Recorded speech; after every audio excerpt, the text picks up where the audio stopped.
Cette affaire-là, c'était ma dernière affaire à moi. On la faisait puis on était tranquille. Il y a longtemps que je l'attendais, tu sais. Il y a longtemps que j'en ai marre de toutes nos petites conneries et de tout notre cirque.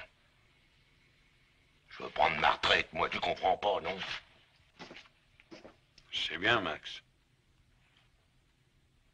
Tiens, tiens. Tiens, mais regarde ta tronche un peu.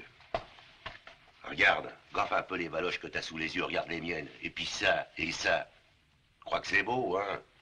Eh non, mon pote, crois-moi, va faut raccrocher, allons.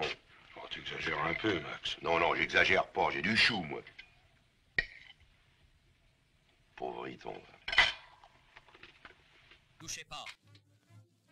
Le grand Jacques Becker réalise en 1954 ce classique du film policier français, Touchez pas au Grisby. Ce film est intéressant à deux titres d'abord, parce que c'est à la fois le retour au premier plan de Jean Gabin dans le cinéma français et la rencontre de deux mythes, un mythe établi et un mythe en construction, Lino Ventura. Au début des années 50, Jean Gabin est vraiment au creux de la vague. Au début 1941, il quitte la France parce qu'il ne veut pas jouer pour les Allemands. Jean Gabin, il est comme ça. Ce n'est pas le cas de tout le monde, car beaucoup d'acteurs et d'actrices vont tourner, notamment pour la Continentale, cette compagnie allemande qui veut récupérer le cinéma français, qui est le plus productif d'Europe. La France était d'abord une puissance cinématographique avant d'être une puissance militaire, malheureusement. Donc, Jean Gabin quitte la France, il passe par l'Espagne, il se retrouve aux États-Unis, bien sûr à Hollywood. Il va y tourner quelques films et il va vivre une idylle avec un autre mythe, Marlène Dietrich. Et comme disait Marlène Dietrich, vous savez, se réveiller à côté de Jean Gabin, c'est quand même quelque chose. À Hollywood, il va retrouver bien sûr d'autres cinéastes et acteurs français exilés. Il tournera notamment avec Julien Duvivier, qu'il connaît bien. Il tournera L'Imposteur, qui est un bon film. Mais le mode de vie américain ne plaît pas vraiment à Jean Gabin, qui incarne lui-même la quintessence de l'esprit français. Et au début de 1943, il s'engage dans les forces françaises libres et il va au combat. Il n'est plus Jean Gabin, il est Jean Moncorgé. Il sera même chef de char et fera les combats de la Poche de Royan. Bon, je dis ça parce que je suis Rochelais, que c'est en Charente-Maritime. Jean Gabin, c'était vraiment l'homme de tous les courages. Et d'ailleurs, quand René Clément tournera Paris brûle-t-il, où il y a vraiment tout le Gotha du cinéma mondial, français, américain, on retrouve toutes les stars de l'époque, et René Clément demande à Jean Gabin s'il veut tourner dans le film, et la réponse de Gabin est admirable. Moi, la guerre, je l'ai fait, mais en vrai. Et donc, il ne tournera pas dans Paris brûle-t-il, qui, au demeurant, est un très grand film. Quand Jean Gabin revient en France, il n'est plus, bien sûr, le jeune premier qu'il était, qui avait tourné avec Duvivier tous ces grands films, et avec Carnet-Prévert, que ce soit Le Quai des Brumes, Le Jour se lève, Pépé le Moco. Il revient, il a les cheveux blancs. Et c'est lui qui raconte, là je me suis retrouvé au creux de la vague, et il tournait beaucoup moins, il a continué à tourner, mais des films qui ne rencontraient pas le même succès qu'avant. Pourtant, dans ces films, on trouve quand même quelques très bons films, notamment Martin Romagnac, avec Marlène Dietrich. Mais comme le disait Jean Gabin, à cette époque, le drapeau noir flottait sur la marmite.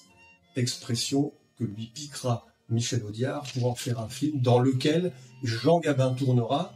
Il incarne dans ce film un marin d'occasion qui se fait passer pour un grand navigateur, mais qui en fait ne l'est pas vraiment. Et dans ce film d'ailleurs, c'est un petit détail, une anecdote amusante, il porte une casquette de marin, puisque Jean Gabin a été militaire et gradé dans la marine nationale, et dans le drapeau noir flotte sur la marmite, il porte sa casquette d'officier de la France libre. Je reviens au Grisby. Le Grisby d'ailleurs, c'est comme ça que Jean Gabin parlait de ce film. Ce film marque le retour de Jean Gabin au premier plan. Et c'est la deuxième période de Jean Gabin. Ce qui est formidable avec cet acteur, c'est qu'il a toujours été dans son âge. Il n'a pas voulu éterniser ses rôles de jeune premier. Il aurait pu le faire, il suffisait de se teindre les cheveux. Mais Jean Gabin, ce n'est pas trop sa tasse de thé. il est le Jean Gabin qui va tourner un nouveau style de rôle. Et c'est presque comme une nouvelle filmographie, une deuxième partie. Et Jacques Becker trouve, pour mettre en face de Jean Gabin, un acteur qui n'a jamais fait de cinéma, mais qui est quand même un acteur, puisque c'est un catcheur. Les catcheurs sont effectivement des sportifs de haut niveau, mais aussi des acteurs, puisqu'il y a une mise en scène dans les combats de catch. Il joue son premier rôle dans Touchez pas au Grizzly. Et quand Lino Ventura arrive sur le plateau, il veut absolument, avant de faire quoi que ce soit, rencontrer Jean Gabin. On lui dit que ce n'est pas possible, Jean Gabin, c'est quand même la grande star du cinéma français, on ne rencontre pas Jean Gabin sur un caprice. Et Lino Ventura répond, moi si on ne me permet pas de voir Jean Gabin, je m'en vais, je ne tourne pas. On l'emmène à la caravane de Jean Gabin. Je suppose que ça devait être au studio de Billancourt, à vérifier. Il rentre dans la caravane, il voit Jean Gabin, et c'est Lino Ventura qui raconte l'anecdote. Ils ne se disent quasiment rien, ils se présentent, bonjour. C'est presque une scène de cinéma. Ces deux hommes sont quand même des taiseux. Il leur suffit de se regarder, l'échange se fait comme ça, et tout est dit. Tout est dans le non-dit. Souvent d'ailleurs, le non-dit est plus puissant que le dit. Bon, je ne vais pas vous faire de la psychanalyse à 2 €. Et le tournage commence. Et franchement, quand on voit Lino Ventura dans Touchez pas au Grizzly, on a l'impression qu'il a fait ça toute sa vie. Et c'est le démarrage d'une carrière grandiose. Lino Ventura, c'est presque le successeur de Jean Gabin. Ce film, bien sûr, c'est une histoire de truand. Je vous ai parlé récemment de la métamorphose des cloportes. Lino Ventura va se fondre parfaitement dans ses rôles de gangster. Et c'est le premier film où il va parler la langue d'Albert Simonin, puisque Touchez pas au Grizzly, le roman est sorti en 1953 dans la fameuse série noire, et il sort au cinéma l'année suivante, puisque le roman a eu un succès fracassant, et ce film est vraiment un polar à la française, un film noir. On parle souvent de film noir en référence au polar américain, avec Bogart, Robert Mitchum et tous ces acteurs mythiques. Mais il y a aussi une tradition en France du film noir.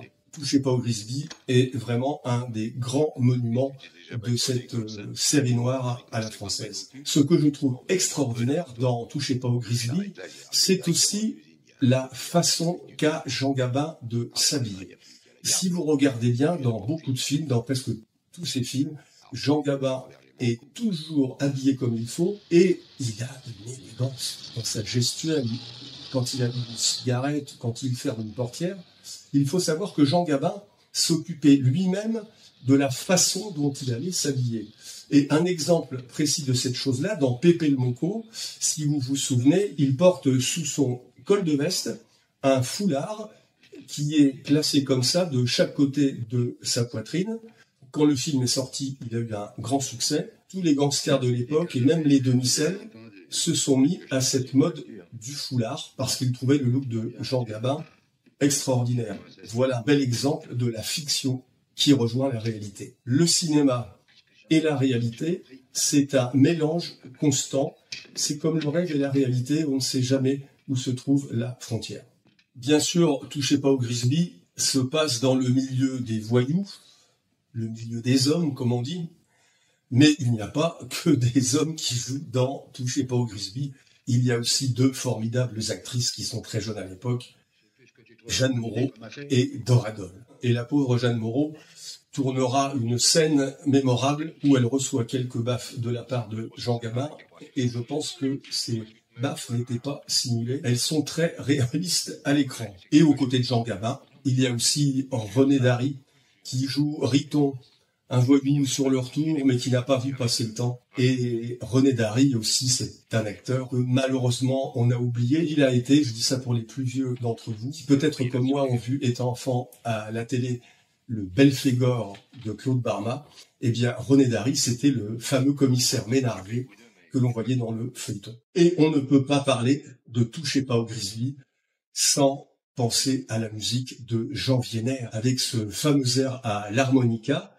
Et d'ailleurs, cet air à l'harmonica servira lors de la première cérémonie des Césars en 1975, qui a été diffusée sur Antenne 2 et présentée par Pierre Tchernia. Je m'en souviens très bien parce que je l'ai vu.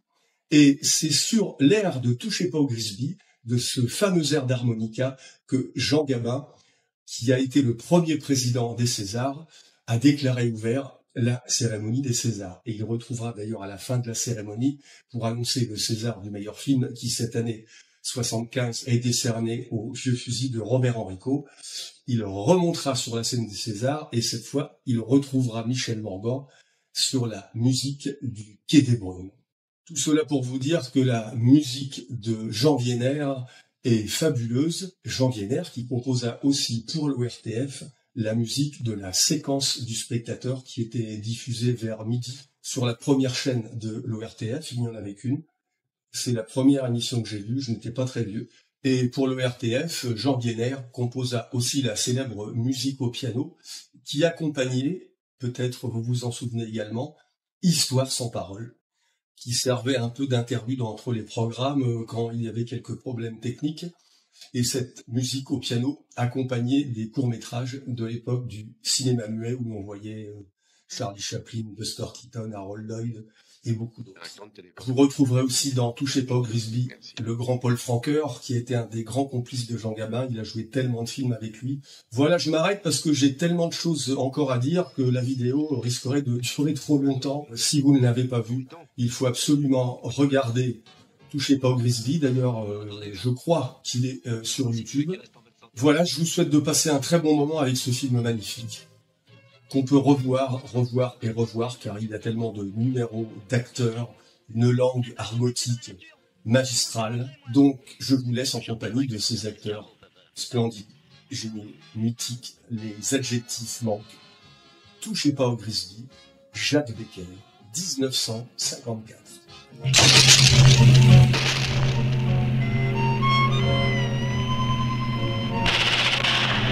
Les pneus! Tire dans les pneus!